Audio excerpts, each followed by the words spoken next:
Well, another thing that I would love to talk to you about is because you mentioned at that time with SNL 40 years ago. Again, I had to say congratulations. That is such a Thank huge you. feat. It's such a huge feat. Thank you. And to even hear you say you didn't even know how big that was then. Right. And That's true. I'm so happy that you're getting your flowers now for people to understand that you did that 40 years ago. Yes, ma'am. The first one to Yes, do ma'am. it. So kudos to you. Talk to me about Sugarhill Records. Sylvia Robinson was girl. You know why? You gonna make my eyes roll back in my head, and you be trying. You just said I was respectful. You know what I'm saying? But I'm gonna try to tell you.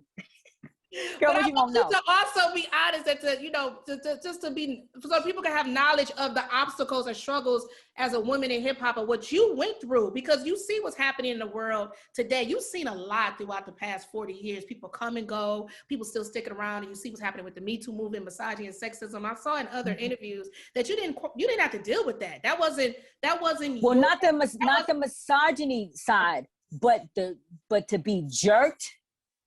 That part. See, but okay. Everybody, and that may not, and speak to that. Was that due to your gender why you were jerked? Because everybody has their plight of what they dealt with in this industry. So I really want you to speak to your experience as a woman in hip hop with Sugarhill Records.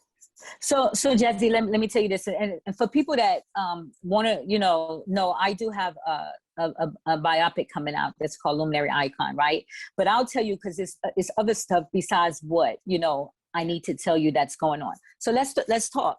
So in 1979, I was already signed to a record label. I had my first major record deal in 1979 under Enjoy label, right, with the Funky Four. So what happened was, because we were hot and we had the hottest record, the hottest record from New York City at that time, because even though you have, like, people consider King Tim, the first rap record, but I look at it at a different perspective, because I'm talking about MCs that was on the streets of New York, you know what I'm saying, that was pushing this culture forward. So we were the first, so I was the first to have a record deal under Enjoy label. You had people like, the Treacherous Three that followed, that came on that label, with Kumo D. You had Grandmaster Flash and the Furious Five that was on that label. And so you had many other artists that were elite artists that were on the street rhyming, that was a part of Enjoy label. Mm-hmm. But there was a scout that was working with Sugarhill. And so even though Sugarhill Records had the Sugarhill Game and they had Sequence, they didn't have MCs, the MCs from New York City that was on that label, that was from the streets of New York City. And this is what Sylvia wanted. Sylvia was the owner with her husband of Sugarhill Records. She wanted to have the same format that Bobby Robinson had under Enjoy Records with elite MCs. So she had Sugarhill and she had the Sequence, but now she wanted more of the street MCs. And so she sent the scout out. So a scout scouted us. We were still under Enjoy Records. He took us to Sugarhill Records. We wanted, at first, our manager didn't want us to sign over because he felt like it was going to be crazy, and that wasn't going to, that wasn't a good look for us. But we as young kids, said, okay, we want to go to another level, because we knew that because of what she did for Sugarhill Gang, as far as their record and it traveling all over the world, we said, well, we're MCs. So we didn't just come into this game, we're MCs. So we want her, Sylvia Robinson, the owner of Sugarhill Records, to be able to give us the same platform that she gave the Sugarhill Gang, because the Sugarhill Gang was the hottest group on her label at that time, and had a big hit. And so, of course, my manager didn't want us to do it, but us as young teenagers, we was like, okay, we snuck behind his back, and we wound up signing with Sugarhill Records, right? Sorry to cut you off. That's a start as a great biopic. I mean, just that right there is like, whoa. Okay. Oh yeah, it's more than that. It's more than that, though. I'm gonna tell you some more. So that's what we did. So we did it, right? Okay, so her thing was that she wanted to build that label up, and she wanted to build the label up with the MC. So even though we signed to her before Grandmaster Flash and them did, their song came out before ours. Got And it. so once we signed with them, we went on the first major hip hop tour around the world because we all had hit records. You know, we had That's the Joint, you know, and then Flash and them had that song, and then Angie and the Sequence had Funk You Up. And so we started traveling. So now, you know, we traveling, we at shows, we all over the world in places that I had never even gone before, you know, out of New York City. Even though we were booking our own shows with the first record, we were allowed to be able to go to places where Caucasian people were coming out to see, you know, the Sugarhill tour. You know, it was like a different thing outside of New York City, right? Yeah. So we thinking, okay, look, we packing this place. You talking about thousands and thousands and thousands of people. Like what they doing now? We was doing those numbers, you know, back then to different places. Depends on at the area and the arena. You know, we were selling out arenas. So we thought we was gonna make some money. We thought we was gonna, you know, come up out of the Bronx. You know what I'm saying? Being able to drive the Mercedes Benz and, you know, buy our parents' houses and do whatever thing. Girl, we are the poster child for any MC that have never got paid, because it all started really with Sugarhill Records. And so never received, okay, we I think on tour, we was on tour, we received some money when we was on tour, but we never received what we were supposed to. We never got the breakdown of the records that was sold. We never seen what was made of the record sold, and That's the Joint was one of our biggest songs. Even though people may not know, we had did 7 or 8 songs after that, but they weren't released in the United States. They were all released overseas, you know, where we didn't know nothing about, because at that time, nobody had lawyers. Our parents didn't know how to gain, you know, work. Only thing we wanted to do was rhyme, you know what I'm saying, and MC and let the world know, you know, what we was holding down back in New York City, you know. But, you know, she took that away from us as young teenagers, because this is what I love. This is all I knew growing up.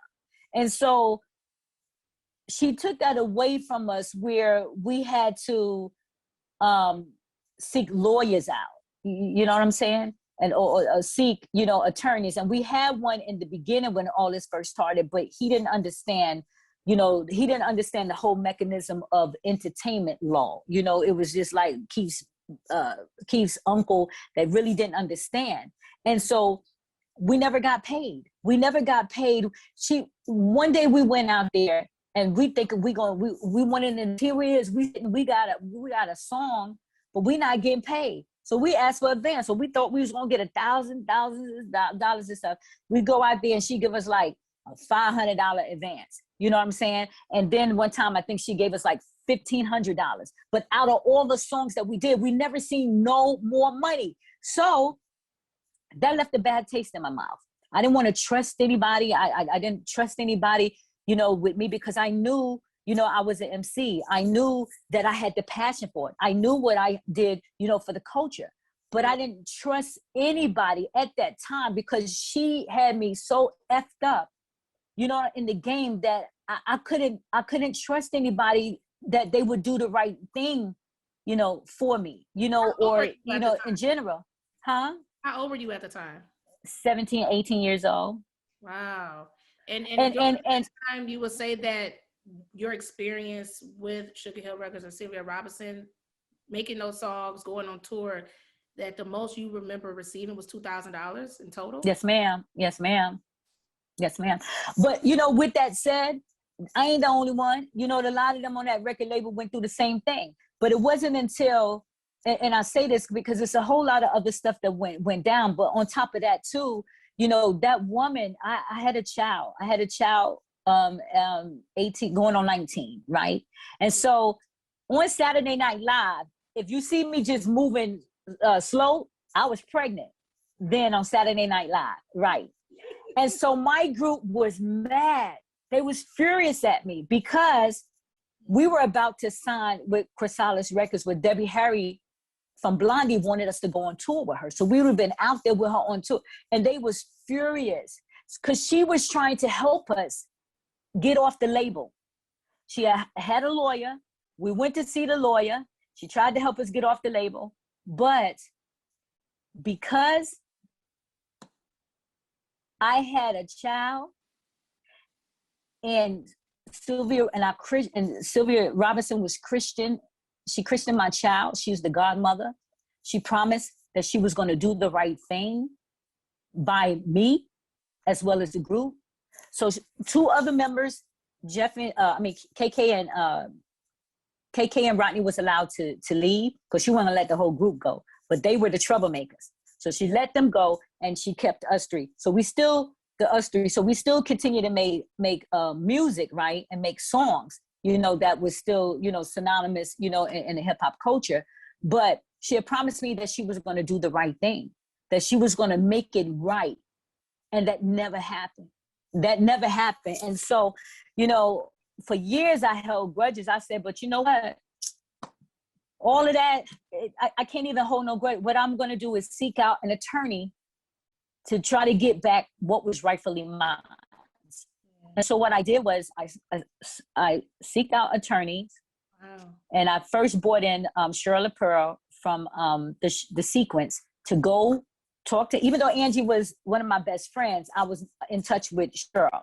So I say, Cheryl, go get Blondie and Angie, try to bring them on for class action lawsuit. I enlisted Raheem from the Furious Five and Grandmaster Flash and the Furious Five. I say, go get the rest of the guys and bring them on. I bring back the Funky, the Crash Crew, who I was able to get a word to them what I was doing and bring them on, whatever. So I filed the class action lawsuit, right? But at the time, Sequence, well, I said Cheryl, because I don't know where they're saying, but she was saying they're not willing to give the attorneys half of what, we get, because I knew I didn't have the money to stay into court with Sugarhill Records, because we didn't have no money. Right. I knew I couldn't stay in with court. So what I did was pro bono. I was like, okay, look, they said, okay, we fight for you. We stay in court for years to come. You got to give us half of what you made. So for me, Jazzy, half was better than nothing. Mm-hmm. So I filed a class action lawsuit on behalf of some of the groups on Sugarhill Records to try to fight to get the money back. And I did that. I started, I think, in 2002. I think I started in 1997 to 1997. I think I started the lawsuit, and we won. We won some things. And to be honest with you, we're still in court to this day, waiting for another court date to be able to have everything returned back to us, like the masters and all of that other stuff, Really? Yes.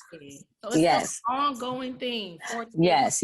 I still have an attorney, that's along with the Furious Fives, which is my attorney that I seeked out for all of them, still waiting for a court date, because some of the things that were supposed to happen, that the judge ordered didn't happen. So I'm still in court.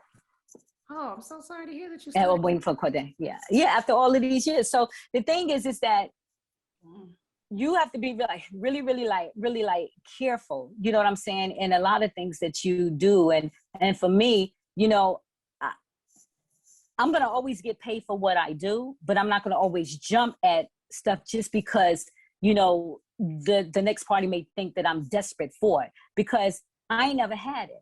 You know what I'm saying? But I made a way. I always had a plan B. So I'm never going to just allow someone to take my freedom and have me in that space that I was in, where I don't trust anyone. As long as I could see you, you know what I'm saying? Mm-hmm. Especially when it's dealing to stuff like that, because that right there, you go on, you do stuff, certain things. I'm not harboring feelings, whatever stuff. I'm just cautious, Sure. Now, yes. Thanks for sharing that story. I didn't know half of what you just told me, so I appreciate you sharing that. But talk to me about beefs amongst the women in hip hop. I know you see what's happening now. I know you see what's been happening, whether it's from Foxy to Little Kim, or even back, in your era when you had Roxanne and Sparky D, or Cardi. Well, Roxanne and them came later, years later, right? Yes. Right. But you witnessed all of that. How was it when you were coming up? Was that a thing where it's like it only had to be one, like how it is So now? let me tell you a funny story. Let me tell you a funny story, Jazzy. Okay, so I'm in the 70s, right? And the thing is that I never, okay, so African Bambaataa had a female that was called Queen Lisa Lee, that she came like a year after I did, right? But what was her name? Queen Lisa Lee. Okay. She was the really like the first female that was a MC for African Bambaataa, but Bambaataa got her to deal with me, because like the Funky Four had an MC. Well, at the time it wasn't a battle, but they want you got to remember is that because I was formula. The first, they were trying to copy the formula, right? They were trying to copy the formula, right? And so one day we was in a school, and we was at Stevenson, this school that was called Stevenson High School. So this is what hip hop culture was about. We played in high schools inside, we played on the outside, we played in the parks, we played at any venue that would have us, right? And so there's a lot of synonymous venues that's out there. But what I did was it was in this particular time, and it was in the 80s. I think it was like 81 or something like that, or 80 or 81. Bambaataa, even though he had Lisa Lee in 79, Bambaataa, we was on one side of the gym, my group, the Brothers Disco and the Funky Four. And then you had the Zulu Nation on the one side.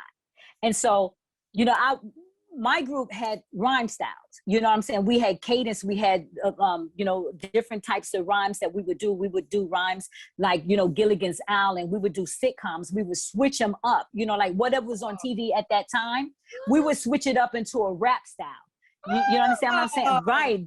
Right. So I'm telling you, we're the ones that set the cadence to how it went. So if you had a thing like Gilligan's Island, or you had I Dream of Jeannie, or you had, the Michael Jacksons, we would take their songs and switch them up to cadence and rap styles, right?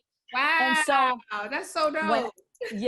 So when I was rhyming, right, as soon as I rhymed, because the guys they would rhyme first, and then they'll let me come on for the shocker, right? And so we're on one side, and then and then it's their time to play. African Bambaataa and the Zulu Nation, it's their time today. Now we're family though, right? But still, we still play together at certain venues. So then after I got on, they put Lisa on. So she would rhyme. Right? And so my DJ would say, they trying to make this like a rap battle. So as soon as she finished, you come in and you go in. And so we were going back and forth. So Lisa and I did the first female cipher that's on cassette tapes, or maybe on the internet that you could hear. Now, whatever people thought may happen, maybe, I don't even know if the time that they thought it was a rap beat, but they wanted to show who was the better MC, that they had a good MC too, female MC too, right? And so me and Lisa was going back and forth. And what happened is that as females, because of her demeanor and my demeanor, we became best friends, right? Wow. So we had sort of set the standard for females and not getting into rap beef battles. But if you're going to get into a beef battle, it's not on no disrespectful stuff, but it's on your rhyme skill. It's on your word pattern. Even back then, it was on how you command the crowd, how you became the master of ceremony. You know what I'm saying? The mic controller. That's what the MC stands for. And that's what Lisa and I did to set the standard for female MCs. Now, moving forward, we had just did the movie Beat Street, because I had gotten Lisa together and another female, to do Beat Street, right? And so we became the Us Girls. But we was at the Roxy's, and the Roxy's is on 18th Street. It was a club. It was actually a skating rink that was on 18th Street in New York City, right? So you would have people from Brooklyn. You would have people from, Manhattan, Queens, all over that would come to the Roxy's. Even though it was a skating rink, you would have sometimes people like Madonna, that would play at the Roxy's. But then you would have different shows and different people performing at the Roxy's. So we had just did Beat Street, the movie Beat Street. And so, boom, here you come. You have some females from Brooklyn, that was called the Playgirls, and Sparky D was a part of the Playgirls, right? And so Sparky said, I don't want to, and it was a battle for all females females around the world, and females that did come, and females in New York City, the Tri-Borough Earls, or whatever. So females came. So because we are veterans, you know, in this game, we came with a sequence outfits on. We came with our showmanship. We came with an all-female a DJ, which was Baby D. You know, that was a part of, you know, like the first female hip hop group, you know, in New York City, right? So we was ready. We had our songs, we had the cadence, we had the rhyming, we had the crowd behind us. So we won the battle. But Sparky said, I don't want to battle none of y'all. I want to battle Sha Rock. Because Sparky knew from all the females that was on that card, that was around the world, that came, I was the most prominent person that people knew in New York City. I was a good MC, and Sparky wanted to battle me to get her creds, right? Because Sparky was coming up. Sparky tried to battle me even before she tried to battle Roxanne Shante, right? Sparky tried to battle me first, right? So I was like, you know what, Sparky? I said, listen, I go to Brooklyn a lot. You know what I'm saying? Because at that time I was dating somebody in Brooklyn, right? I said, I go to Brooklyn. I said, I want to be able to walk anywhere that I want to be able to walk without no disrespect, no disrespect to women, no disrespect to hip hop culture. I said, and just being free to be able to go wherever I want with no controversy, right? So it wasn't that I couldn't battle, you know, I'm a rhymer, but I didn't want that type of feel because I wasn't that type of person that would that wanted to have females against each other. And so I told Sparky, I said, I'm not doing that. I said, because I know what you want. I said, I done been out here all of these years. I said, if you want to get it, then you have to get it on your own. I said, but I'm not going to. I said, you're a good MC. Use that to move forward to what you want to be able to do. I said, because you're a good MC, you know, and so is your group. And so you had another female that was a MC that was named Pt.2. She said, Sha Rock, I got you.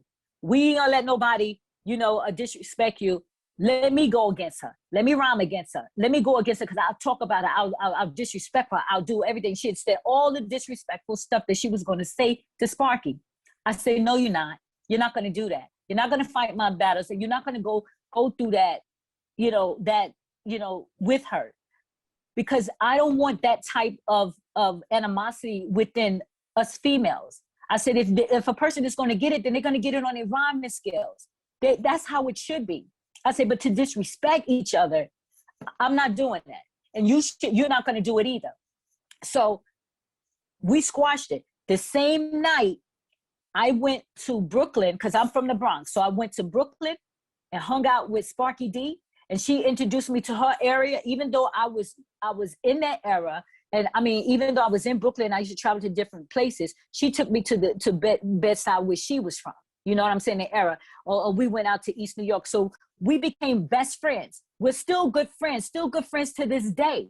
You understand what I'm saying? Because I chose not to go that route.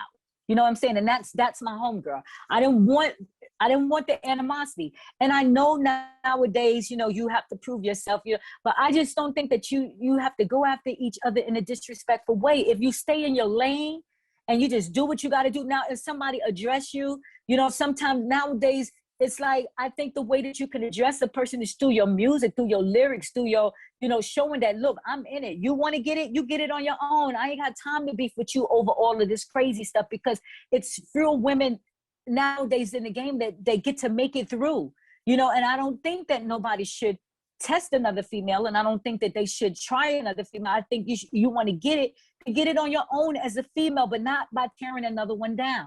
But I get it. Sometimes people nowadays, they want to address it because people don't understand the limits of what you should do, especially in this male dominated. When people talk about, I came up in a male dominated era. No, I came up in a male dominated era where it was everything from the beginning that it stood on your skills.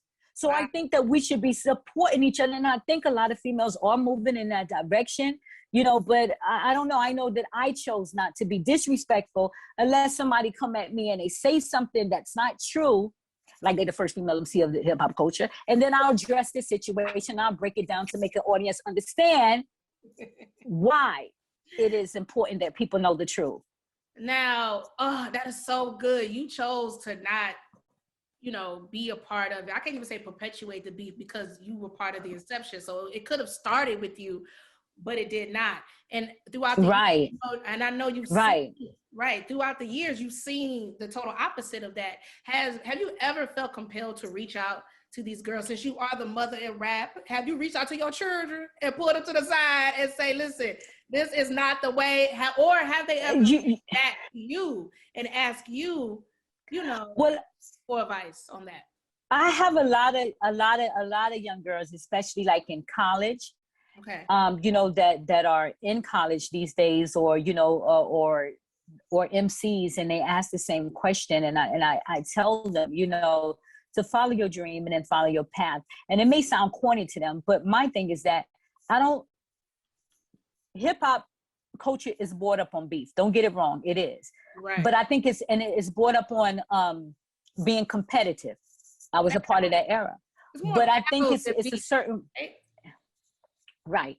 But I think it's a certain way that you can handle it. You know what I'm saying? And still be that lady, you know what I'm saying, that commands the crowd, in a way where, you could adapt to your environment. And I'm not saying that some are not doing it now. That's not what I want to say or take away, because I see the move and I see the change. But one thing I'm not going to do is I'm not going to chastise an artist, as to say, this is what you should be doing, or this is what you should be doing, because I get it. I just hope that, as they grow in their artistry, then they can begin to learn, that stay in your lane, do what you got to do. Don't focus on the next person, because the next person only just want to come up on what you got.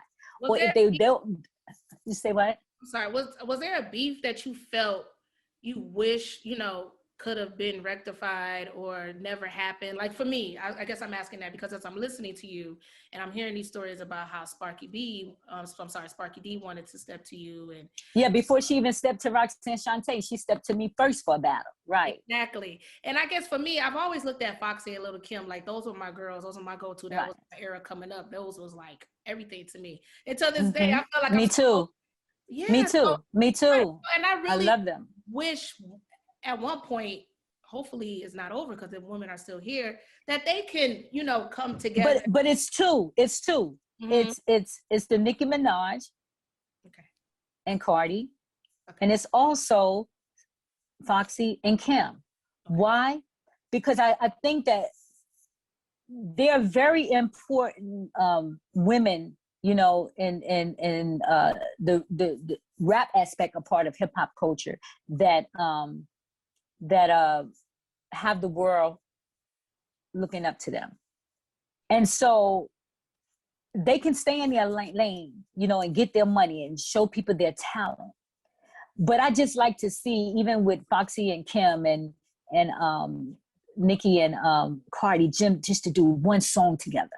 You know what I'm saying? To say, listen, you know what I'm saying? Yeah, we had beefs. We working our way through it. You know what I'm saying? For whatever reason, but we can come together and show the world that we can do good music together, that we are, entertainers, and we can bring that heat and show women that, yeah, I don't have to fuck with you. I don't have to be in your face 24/7, but I do know how to come together and make good music and how people come together and celebrate, good music, because at some point, I just think that regardless of what people say, I just think that, that, some people expect me to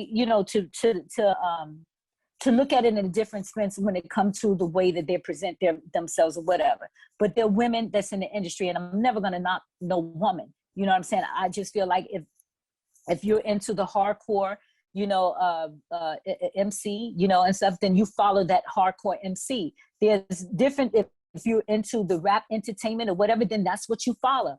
But I'm never going to knock another person for coming out, because rapping and MC is an element, that's a part of the hip hop culture. It doesn't justify hip hop culture, but it's just an element. And so I just feel like, if those two can you know, come together and just do some good music. I mean, like some lyric, I don't know, just show the world that, listen, I can do more than what you just see me do. You know, because both of them have it in them. I've seen the way that you know, the rhyme, you know, regardless if, you know, if somebody, you know, whatever. I see the way that they have potential and still, and as an artist, you know, they continue to grow and will continue to grow. And I think as maybe as you get older, you know, you settle your beats and stuff like that and be like, look, let's do it. Let me take one for the team and just come together and make it happen. Because I think we as women in the culture, we're so dope, right?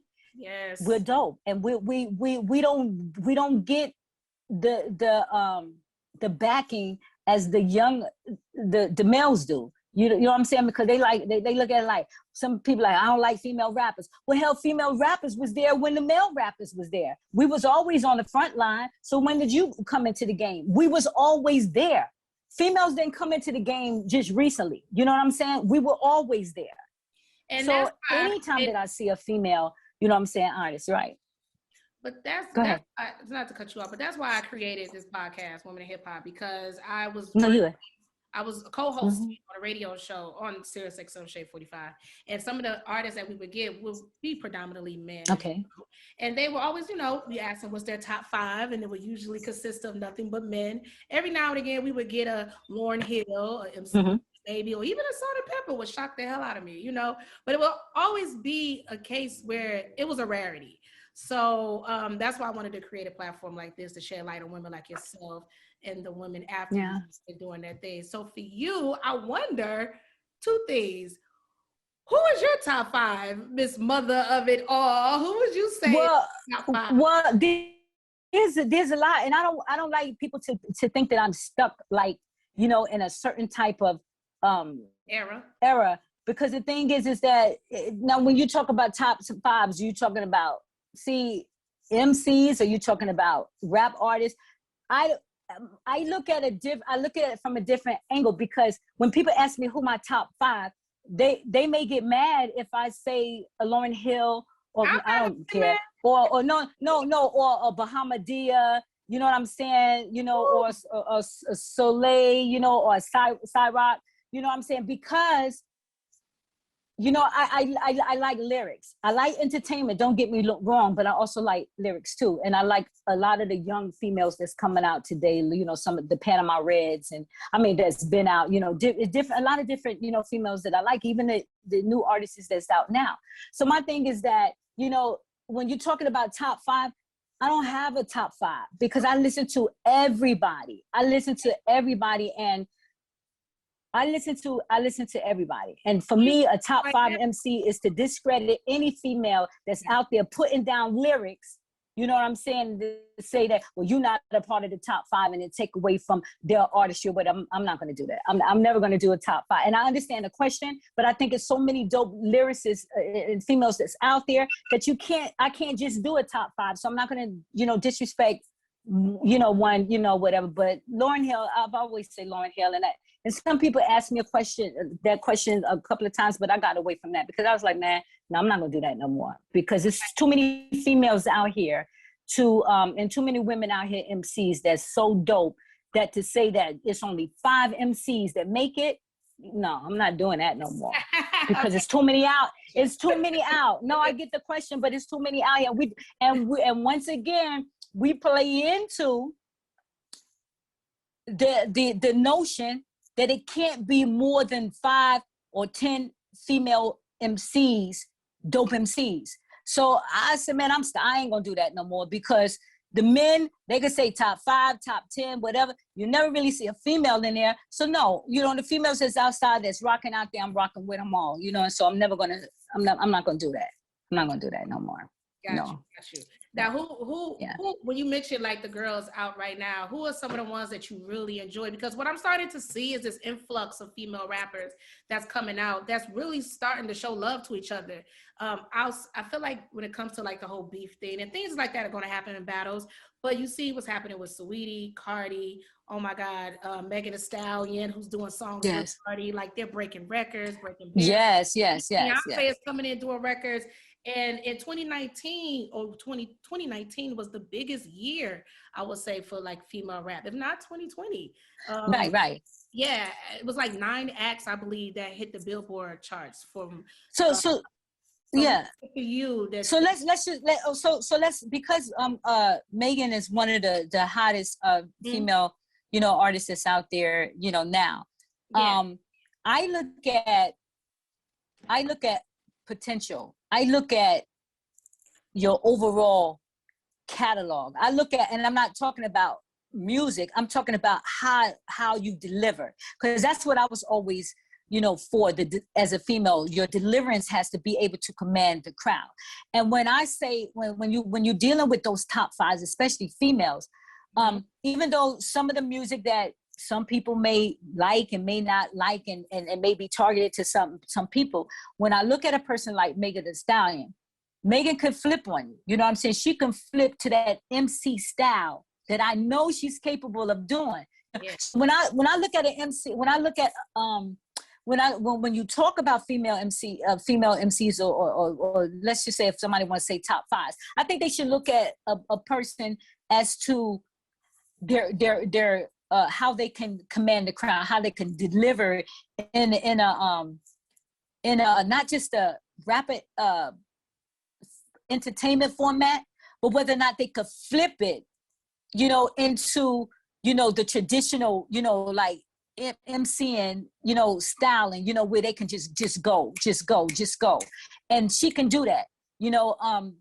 Nikki can do that as well, because I've seen her do that before. And there's a lot of people. You got people like, I like Cash Doll because I know that Cash Doll can flip it to an MC standpoint instead of like an entertainment standpoint. And I don't want to, I'm not saying like a record, format so it could be able to sell on the radio, whatever. But I know I just feel like she's that lyricist person where she can flip it, and you're talking about the new people, nowadays. So yeah.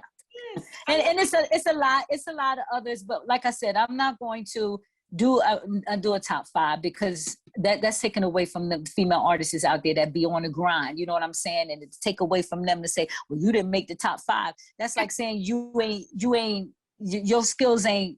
No, I'm not gonna do that. I gotta rock with the women. I gotta rock with the women. No, I gotta rock with the women. You know what I'm saying? I'm not gonna do that. I'm not gonna do that to the girls. I just say, yo, do you and keep moving forward. I can't do that to the ladies. I love that. I love shout out Cash Doll. She's from Detroit like me originally. So yeah. Oh, yeah. I know. I read that. I read that you were from Detroit and moved to New York, right?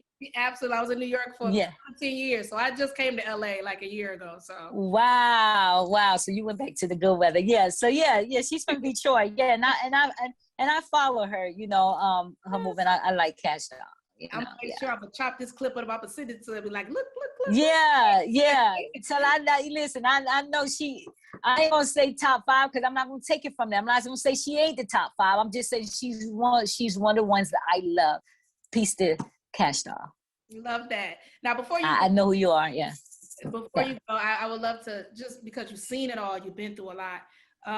What do you wish your generation or you coming up had that this generation has today that you wish you had back in 78, 76, 73, 79? What I wish most of all, and the reason why we were in the predicament that we were in now as founding members, the good part about it is that as opposed to me growing up and everybody that came up in my era, we didn't have the knowledge of the music industry. Our parents didn't have the knowledge. You have the knowledge these days. You have the knowledge. You have people that can put you under their wing in order to, like enlighten you of the industry and how you should move within the industry. That's one thing. The second thing is that we didn't have social media. And so I wish back then we had social media because all we had was word of mouth. You understand? And so with social media, you become an instant star overnight. When I came up in the game, we had to, hello, I don't know what happened. Yeah, when I came up in the game, Mm-hmm. we had to work the streets of New York City in order for people to be able to know about hip hop culture and its elements. So the difference between the then and now is that they have that hip hop culture and all the elements that's within the hip hop culture have all the tools that they could work with. There is no excuse why anyone should be getting jerked. There's no excuse why anyone shouldn't, sign to a record label that's not beneficial to them and not know the knowledge, because we didn't have the knowledge, back then. And one of the things that I must say, and this may sound corny to your audience, but hip hop culture, growing up wasn't always a safe place and a safe environment, for a young female like me, in the culture, right? Because of the different gangs and the different, violence and stuff that was going on in New York City.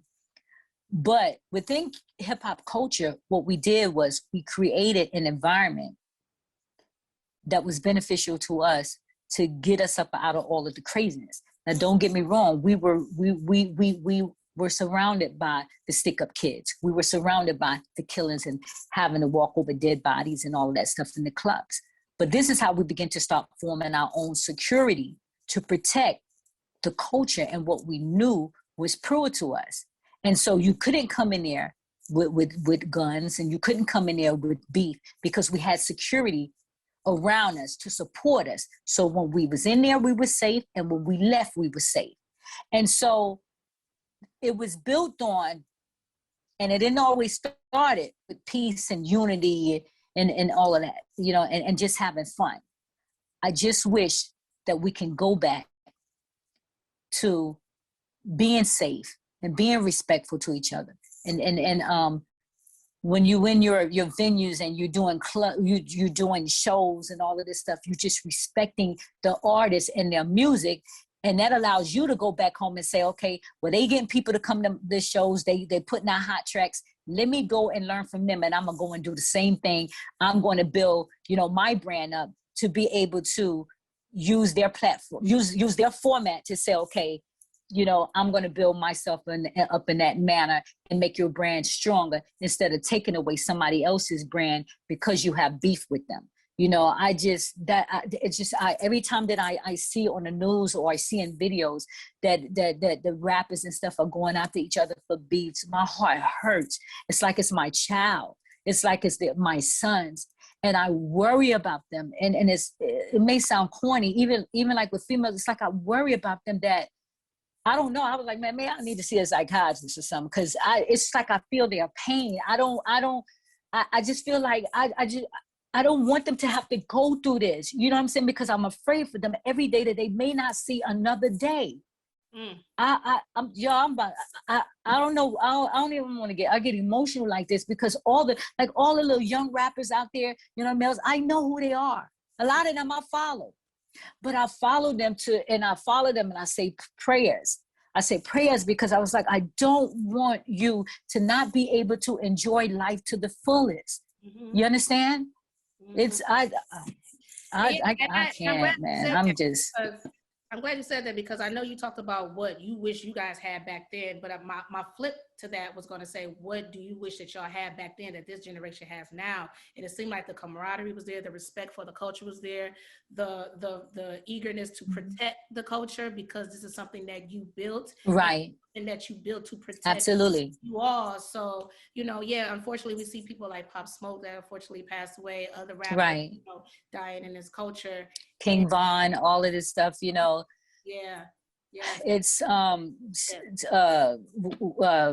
what's his name in Houston, it's like it's so many different. I just want with people, like, everybody is not happy for your success. You understand what I'm saying? And I just want people to understand it and get somebody that's under your wing that's going to help support you and lead you in the right direction. you know, as to protect you from all the craziness. If you're going to make the money and get your money, get in, get out. Make sure your security is squared away, is straight. Don't get caught up, you know, in the craziness, you know, and all the beefs and all of that stuff. Just get in and get out and go on, you know, and invest in other things, because this rap life is not always promised. Somebody is always there waiting to take it from you. Get in, get out. Please. Get out. I'm literally about get in and get out. I'm literally about to say that to somebody in a minute, but that was on my get spirit. in, get out. Yeah, it was on my spirit to say that to somebody. Yes, so yes, crazy. And now yes. you're saying it, so it's just like, woo, confirmation. Listen, congrats on everything that you've done. I know you have your film coming out, Luminary X. Icon, yeah. Yeah, Luminary Icons. And I also want to congratulate you. June 1st is officially your day. Yes, in New York City. They gave me my day, MC Sha Rock Day, June 1st, every year, Jazzy. Thank you. You be doing your homework. I try to be a good journalist and do it with honesty, integrity, and research. So yes, thank you. Thank you so much. It is so important for people to know that this woman is the creator, one of the founding fathers and / mothers, and she's she's the one. But you always hear, you know, founding father. That's why it was just so easy for that to come off the tip of my tongue. But absolutely, women are often excluded out of the history of hip hop. Very important for me to sit here and you would think that they would get it right, but it's still the same thing. You know, you want to tell the same story that's not always true. You understand? Yes, it's women like yourself. They be leaving stuff out, especially when it comes to women. And I couldn't wait to interview you. I know you mentioned Kool Herc earlier, and I know his sister Cindy Campbell was one of the ones that helped, you know, bring this out as well. What you guys is doing y'all thing in the Bronx. Are you still in touch? Is Cindy Campbell still? No, I'm in. Yeah. Cindy's still in New York, but I'm in Texas. But I go back and forth to New York, you know, like at least about 12 times out of the year, but I stayed away because of COVID. So I'm trying to stay away, you know, right. Yes. Okay, but I enjoy talking to you, and you're a great interviewer. And listen, I rock with you. You know what I'm saying? Let's stay in touch, you know, and I appreciate you. Oh, well, I appreciate you. My battery is going low. Yeah. Okay, no problem. I appreciate you. And thank you so much. And thank you for listening to my journey, Jazzy.